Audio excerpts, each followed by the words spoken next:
Test 1, 2, 3, 4,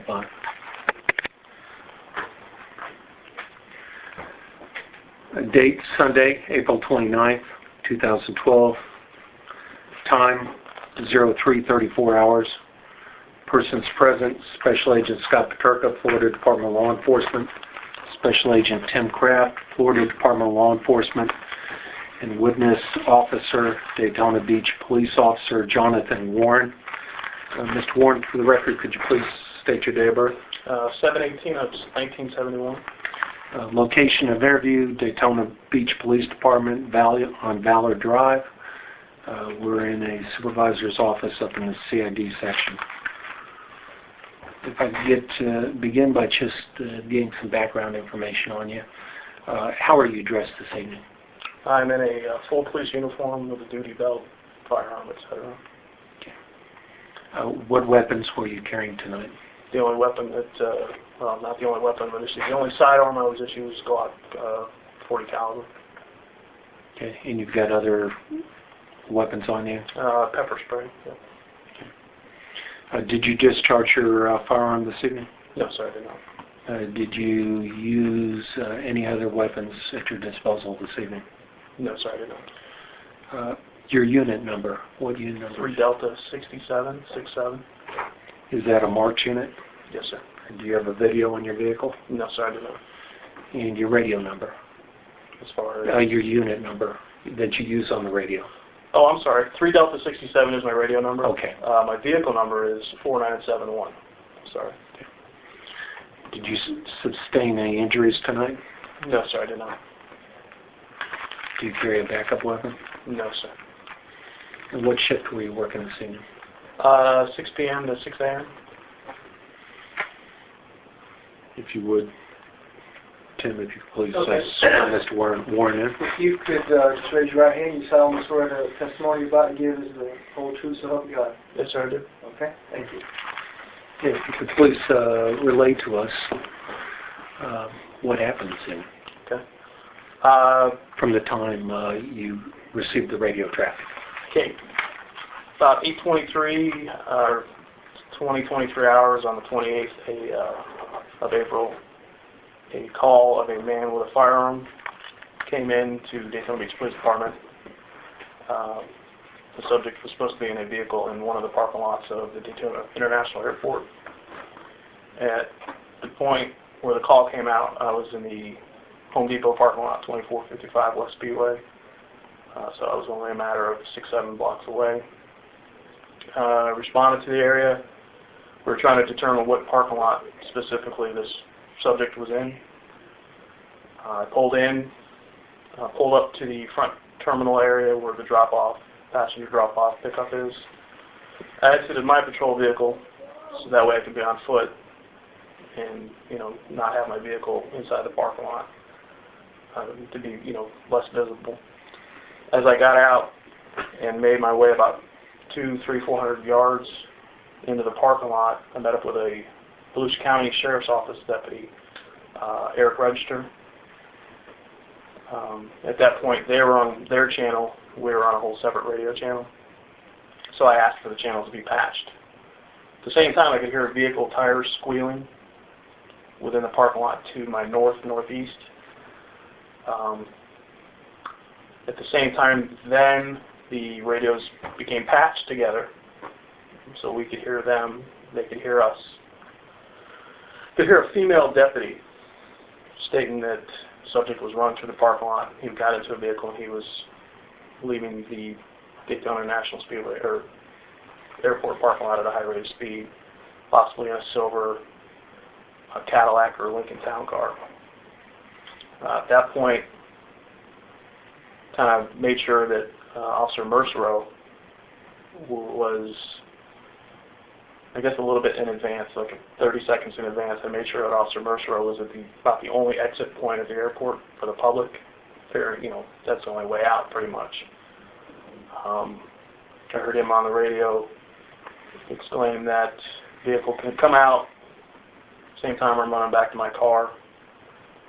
I'd say within 10, 15 seconds at the most. I heard Officer Mersereau on the radio shots fired, shots fired. Then I heard the vehicle's, he's back in the vehicle, he's leaving. Another officer asked if a pursuit was authorized. The supervisor approved it. Say no more than 10-15 seconds more. I heard, okay, he looks like he's bailing out. Mersereau and Richard Petty, more shots fired. I'm already, running code 3 that way. I finally get to the scene. Radio's kind of dead then, which is probably expected. I pull up in behind Officer Dill's car, which is, I can't remember what number, 4527 or something like that. Pulling, I think, behind Officer Lewandowski. And the suspect vehicle is parked up on a curb. The right rear passenger tire is disabled. There's still a female in the front passenger seat. And as I look to my right, to the west, I see a male subject about 100 yards away in a pretty much a vacant parking lot, lying on the ground with Officer Mersereau standing over him trying to cuff him, and so on and so forth. And then Officer Carter coming up to him.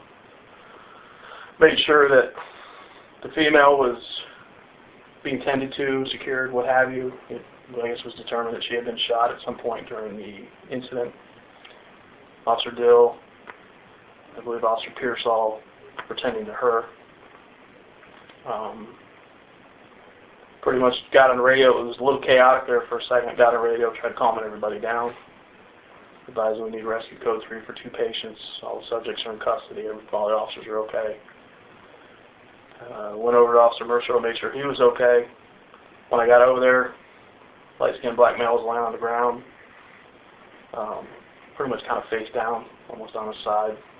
Occasionally he was kind of wiggling around, yelling pain, etc. Just about 5 feet off to in front of him on the ground was looked like a black, I don't know, to me it looked like an old-time revolver type, pistol. Once the subject had been handcuffed and everything, Officer Carter was standing by with that. Officer Lewandowski was there also. Made sure the gun, made sure nobody picked it up, made sure nobody grabbed it or kicked it or anything. Went back to my car and started setting up crime scene tape. Pretty much from there, we just kind of maintained what we had. Fire rescue evac personnel came and picked up both victims. I was then ordered to take a witness, I guess an Mersereau student, from Mersereau, bring her here in one of the detective's cars, Detective Carter's car. Brought her here and pretty much, actually, let me skip back a little bit.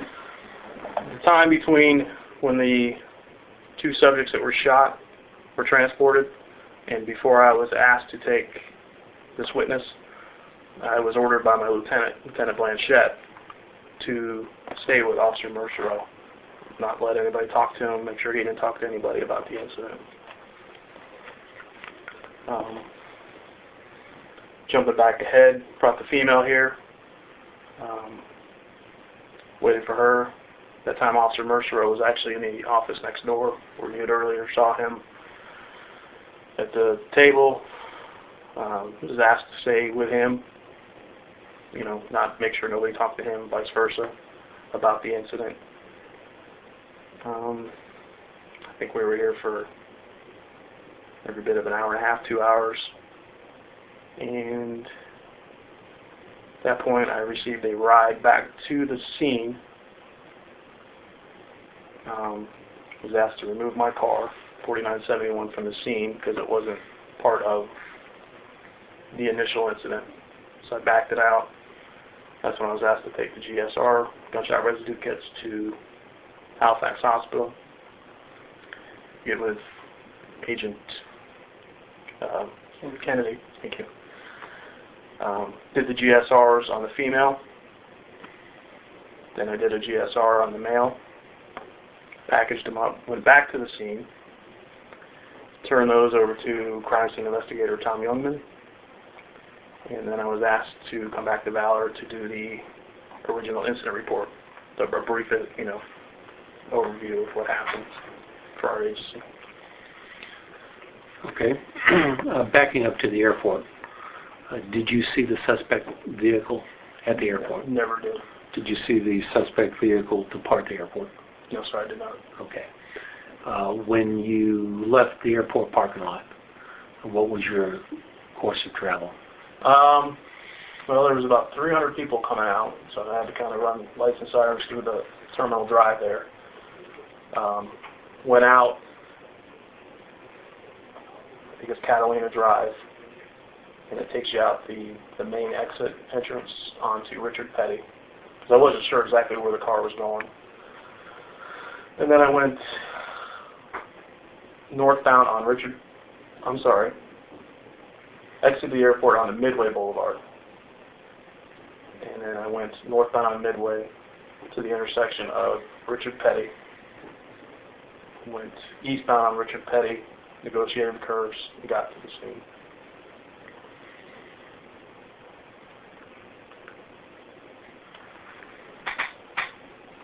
Did you observe the first incident, the first rounds of shots being The fired? initial exchange? No, sir, I did not. Okay. Nor did I even hear it. What about at location number 2, where the suspect vehicle finally came to rest? No, sir. By the time I got there, for a better lack of words, the dust was settled, pretty much. Okay. Did you see any officer discharge a weapon this evening? No, sir, I did not. Did you see the suspect, either the male or the female, point a weapon at an officer this evening? No, sir, I did not.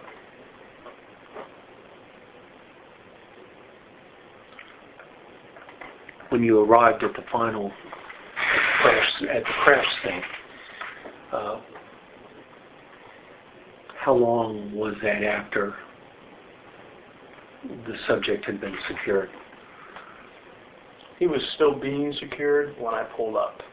Like I said, when I got there, my first focus was the suspect car. And then as I got out of the car and approached, officers were approaching the vehicle to clear it, make sure, check on the victim and see if there were any other suspects. And at the same time, I looked to my right, just to the west, and that's when I noticed the male subject prone out in this parking lot with what appeared to be Officer Mersereau, I'm pretty sure it was, basically kneeling on the guy, cuffing him. Did you speak to the female this evening? The only time I did was at Halifax Hospital, and that was just to introduce myself. Hi, I'm JJ. As you can see, I'm a police officer.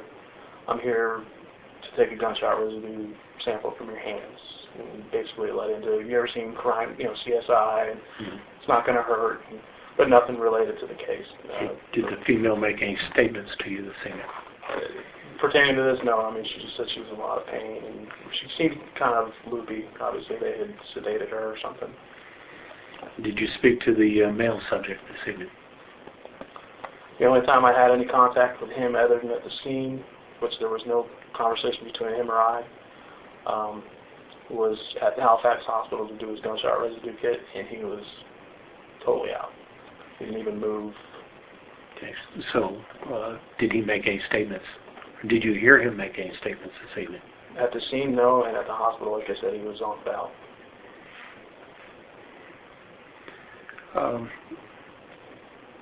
During the course of the entire incident, did you hear any officers issue any verbal commands?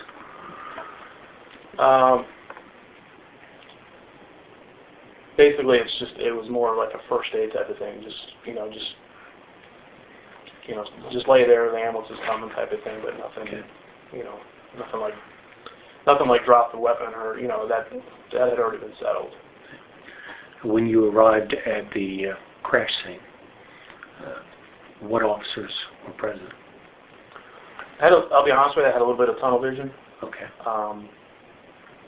Like I said, I know that when I pulled up,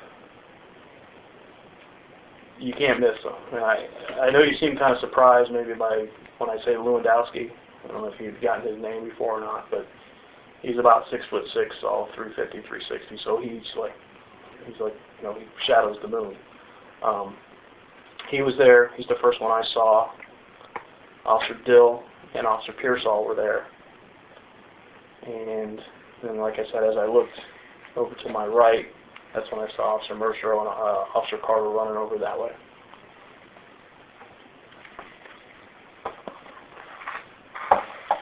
If I could, I'd get you to draw a diagram of the crash scene, the positioning of the vehicles as you recall it, and the location of the subject.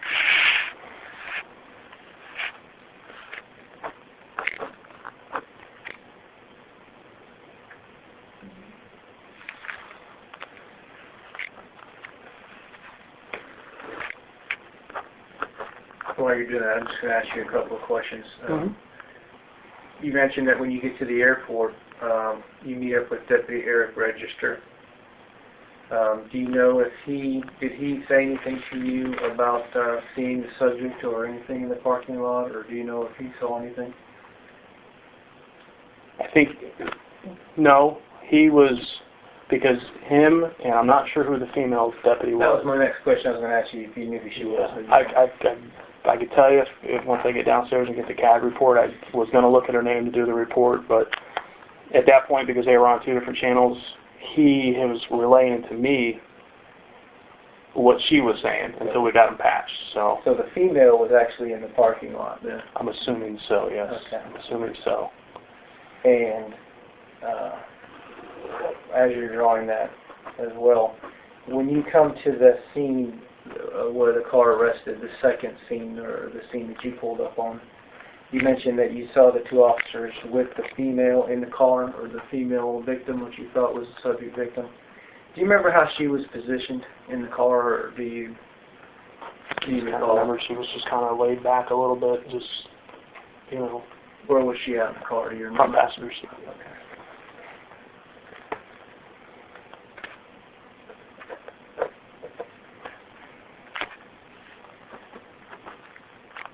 Did you have any conversation with her at that time at the scene, or no? No, like I said, I noticed that Officer Dill and Officer, I want to say Pearsall, were attending to her.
Is this an empty parking lot here? Yes, sir. I think the only that I can recollect, there was like one motorcycle, but 99.9% it was empty.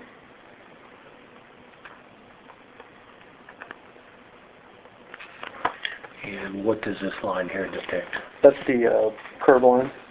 Okay, it's curb line. Is there a fence? Yeah, there's some fencing, like a perimeter fence for the parking lot. Not sure of the exact configuration. I know it was kind of wild, but I know there was an opening here somewhere.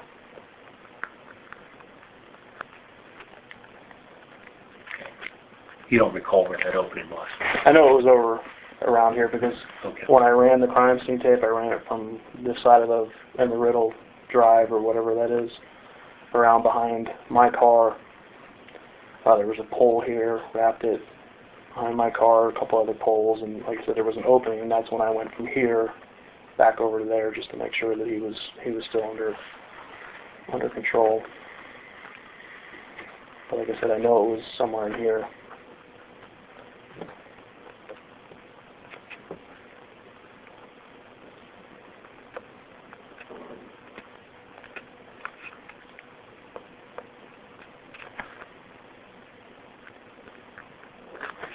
The purpose of the diagram, JM is who? 3 Delta 64, which is Josh Mersereau, that was his vehicle. RC. Robert Carter, 3 Delta 62.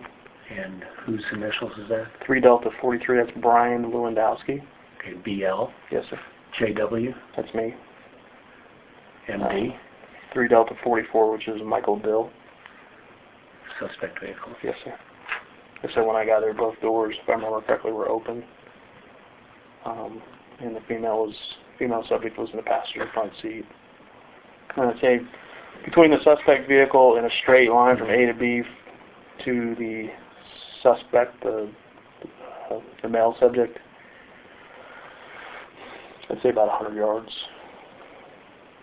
So, not to presume, but if he were to run from the vehicle, he either went to the south around the fencing through the vehicular opening for the parking lot, or back a little bit to the northwest to this little pedestrian opening for the fence. Okay, on the south end. Yes. No, north end. This is the south. Here's... Okay, you got north pointing down. Yes. Not up. Okay. And this other officer you mentioned, I'm sorry, I can't pronounce his name, Lewandowski? Lewandowski? Yes. Do you recall where his vehicle was parked? Yes, sir. Right here. 3 Delta 43 BL, Brian Lewandowski. Okay. For some reason I gave him the smallest car in the fleet.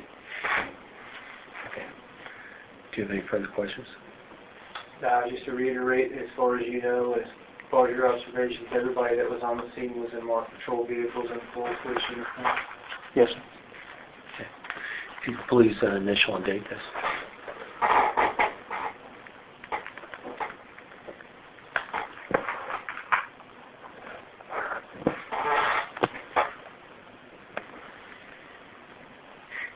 Very good, sir. Very good. Okay. At this point in time, we'll terminate the interview. The time is 04:05 hours.